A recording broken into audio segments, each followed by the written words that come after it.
En fait, moi, je pars de chez moi directement de Bayonne, donc je me réveille vers 4 h du matin. Et je mets toujours 1 heure pour me préparer tranquillement, donc je pars aux alentours des 5 h.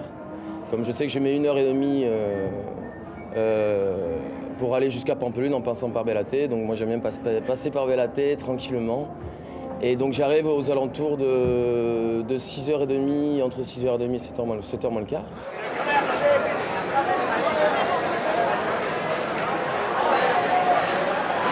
Comme tous les matins, on s'est levé à 6h15. Bon, comme on est nombreux, on a un réveil échelonné. Voilà, on s'est mis tout beau, rasé, pas trop de parfum. Et puis voilà, l'autobus en dessous de l'appartement, descente devant les arènes, un petit passage dans les vieilles rues, en évitant le monde quand même, un caldo pour Edine. Et puis ensuite, à 7h30, on rejoint tous les copains de la Piel des Taureaux à Santo Domingo.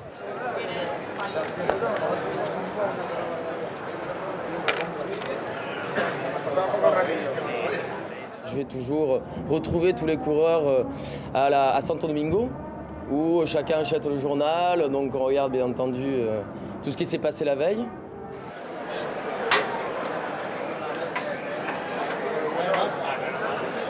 C'est plus facile de passer la peur quand on est nombreux, quelques-uns sortent des vannes, on essaie de rire. C'est plus facile à plusieurs que tout seul.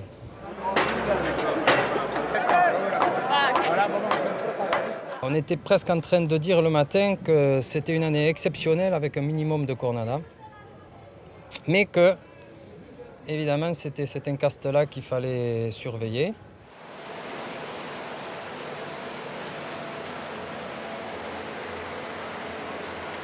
On sait que chaque année, les Domecq sont quand même des taureaux qui provoquent à l'Encierro assez compliqué dans le général. Donc on pouvait s'attendre, oui, à voir voir quelque chose d'assez... une course assez compliquée, oui. C'est du San Domecq, on le sait. Un taureau, quand il t'a choisi, c'est comme quand il a choisi de prendre le pli et la muleta, il te suit jusqu'au bout de la passe. À l'Encierro, c'est exactement la même chose. Si tu as choisi dans la foule, c'est toi qui prends au bout, c'est sûr, on ne peut rien faire à côté.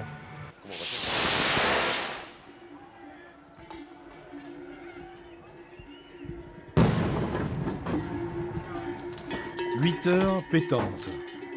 Dans le ciel de Pampelune, la bombe a retenti. La ville entière est maintenant prévenue. Les taureaux sont dans la rue.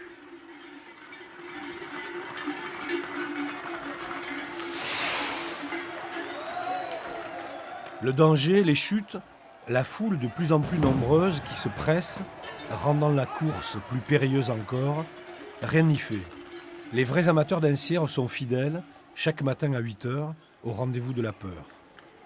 Le pari qu'ils se fixent ainsi, c'est d'arriver à courir le plus longtemps juste devant le taureau, en maintenant la même distance, la plus courte possible, entre les cornes et leur dos.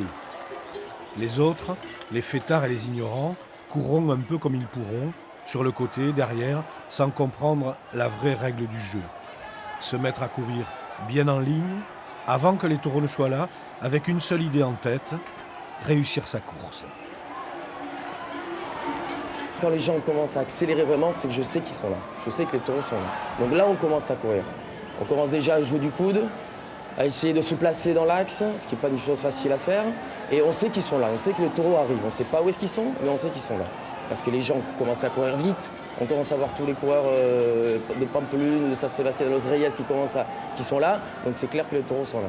Donc moi, la première manade est passée, où je me suis retrouvé donc sur le côté, à courir sur le côté, ce qui n'est pas très intéressant pour moi.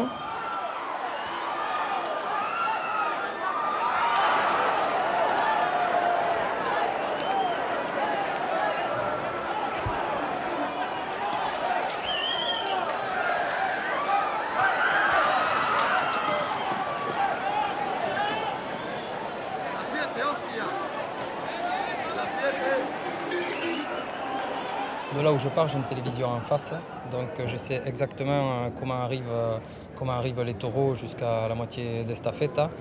Et j'ai prévenu les copains à côté, tout le monde dans la bande était au courant que les taureaux s'étaient séparés, qu'il y avait 3, 2 et 1. Et donc nous, ça nous a permis un peu de gérer la chose quand même. Et en fait, ça s'est arrêté.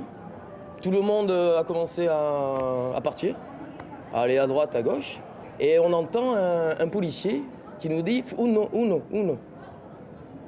Alors là, tout le monde est là, quoi, Uno a montré le doigt comme ça, Uno, uno. Et bien apparemment, donc il en restait un. Ce taureau, qui n'est pas rentré dans l'arène avec ses compagnons, il s'appelle Universal. Il a pris beaucoup de retard au milieu du parcours de l'Incière au moment de la traditionnelle glissade collective contre la palissade du virage de la rue Estafette.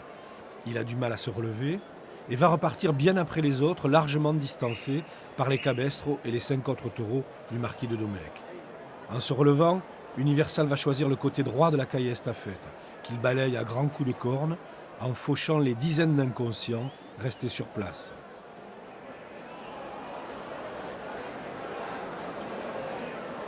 Universal porte le numéro 69, pèse 575 kg et va faire régner la terreur pendant de longues minutes dans les rues de Pampelune.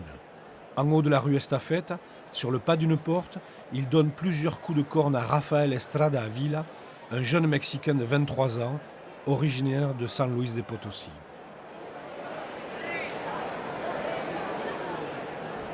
Une corne a troué la cuisse gauche et l'autre l'abdomen. Universal veille sur sa proie, qu'il ne veut pas lâcher.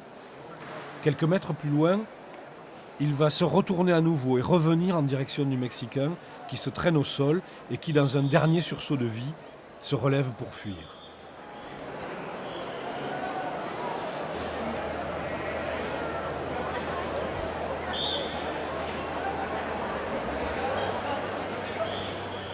Qualifiée de très grave selon le code et le jargon des chirurgiens spécialisés, la blessure de Rafael Estrada ne sera heureusement pas mortelle.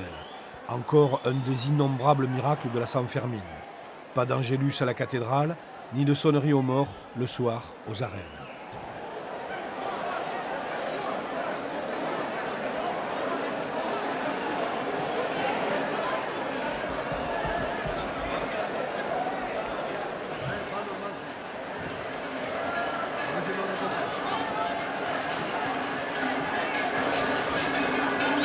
Le taureau commence à arriver et on voyait les gens qui faisaient des zigzags en fait, qui couraient d'une barrière à une autre, d'une barrière à une autre. Et bon, il va falloir ramener ce taureau aux arènes. Mais malheureusement, ce taureau ne suivait absolument pas les coureurs. C'est lui qui décidait, donc il faisait des zigzags. Et chaque fois, il prenait quelqu'un, malheureusement.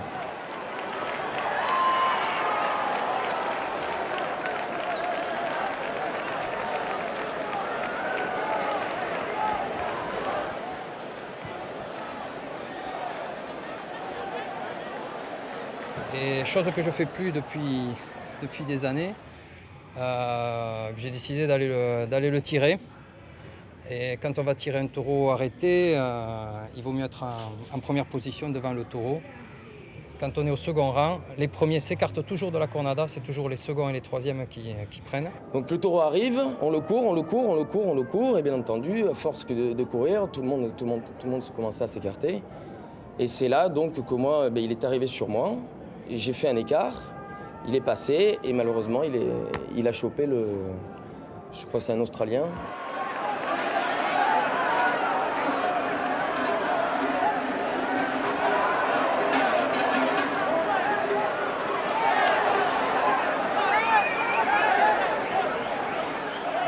Donc on l'a fait démarrer 2 fois et c'était la troisième qu'il est parti. Alors comme c'était un taureau entier, il nous a bouffé 5 mètres dans la seconde. J'ai pas pu me jeter au sol. Il y avait déjà du monde au sol. Je sais qu'il ne faut jamais monter sur les barrières parce que c'est un faux problème, les cuisses sont à hauteur des cornes. Bon, j'ai sauté sur la barrière avec un gars à côté de moi.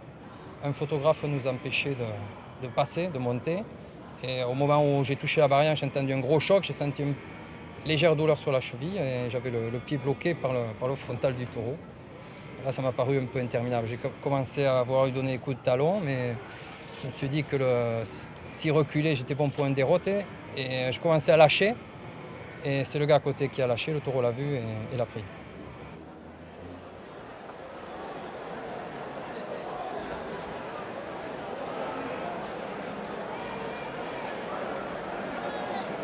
Ça a été dur de récupérer moralement pendant une bonne heure après. J'ai rien dit, les copains l'ont su le lendemain en voyant les photos dans le journal.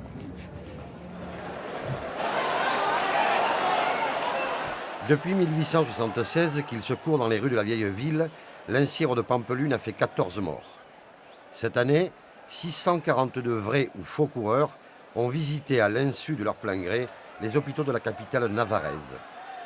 Universal, le bien nommé, a blessé 6 personnes venues des 4 coins de la planète. Un Navarrais de 48 ans, atteint au thorax, un Polonais de 29 ans, 2 frères américains de 23 et 26 ans, un Mexicain et un Norvégien, encore né au mollet.